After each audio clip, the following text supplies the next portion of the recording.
Now remember, to establish a backyard wildlife habitat, there are three things that you need to do. You need to provide food, shelter, and water. And there's a couple of ways that you can actually get the water established in a landscape for the wildlife. Obviously, the most elaborate way is with a water garden.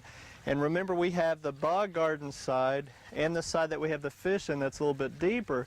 But our problem with our water garden is that we've actually had a little bit too much depth here from the side to the water for the birds to really be able to utilize it.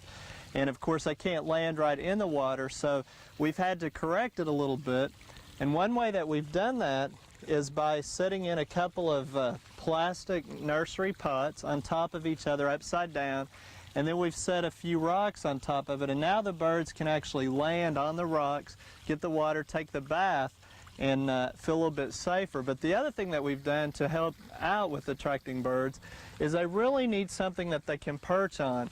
Our big trees here are a little bit too far away, so about 5, 10, 15 feet away, you need to have some kind of a shrub that's a little bit low growing that they can perch in for safety. And that's where we ended up planting our deciduous holly, so that will have berries to attract the birds, but they can perch in it, then come on down for the water.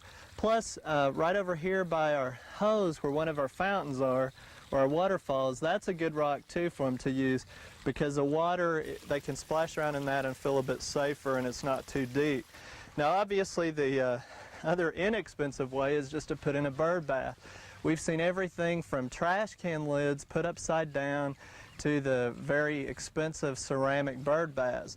And one thing that you need to remember about a bird bath is it needs to be pretty shallow, about 2 inches or deep or less. And I've just used here for one at my house just a terracotta tray that goes at the bottom of the terracotta pot, and that way it's a little bit heavier, and I set it on a 4-inch by 4-inch post, that cedar post that fits into the landscape, so it's pretty inexpensive. Then I put a rock in the center so the birds can land on the rock, get down into a drink and take a bath if they need to. And again, the water level needs to be 2 inches or less, really. And so that's one thing that you can use that's pretty inexpensive. We also have one similar to this hanging over in one of our established wildlife areas. That's a hanging bird bath with wood frame, and instead of the terracotta, it's actually a plastic tray that looks like the terracotta, so it's a lot lighter, again with the rock in it. And then of course we have one over in our Circle Drive that's a little bit more expensive.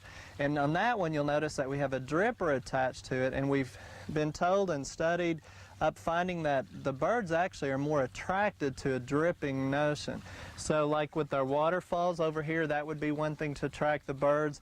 You can buy the drippers like the one that's attached, or almost every reference that I read said just take an old bucket, put a hole about the size of a nail on the side, fill it with water, hang it up in a tree maybe above the bird bath, and let the water drip out into the bath, and that will attract them. And put it on the side versus the bottom, that way it won't clog up as quickly, and then it will last for several days until the water drips out. So that's another inexpensive way. Now, a couple of things you need to remember when doing the bird baths is to put them in afternoon shade or partial shade, because the more sunlight you get, the more problems you'll get with algae. And we had a letter from Susan Weaver out of Enid, Oklahoma, who actually asked that question. She'd written to us and said she had painted the bird bath white to reflect the sunlight, but she was still getting algae problems. So try to get it in as much shade as you can, close to protection like we talked about.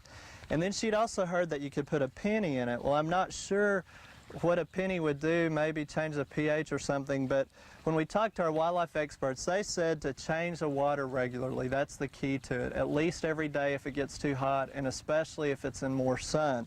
So with our windy conditions, they dry out a lot anyway, and putting fresh water should help out. But they said if it really does get to be a big problem, just use some Clorox bleach of some kind, mix up a solution and try to clean it out that way, rinse it out with water again. And if that doesn't help, soak the Clorox in there for a while, but make sure you cover the top with like plywood or something so the birds can't get in there and drink. Scrub it out with a scouring brush. We use the loofah sponge gourds that work real nicely. And then just rinse it out several times with fresh water before you put the water in for them to drink. So that's one option, and we want to thank Susan for writing to us. Well, that's all our time for today. Be sure and join us again next weekend right here on Oklahoma Garden.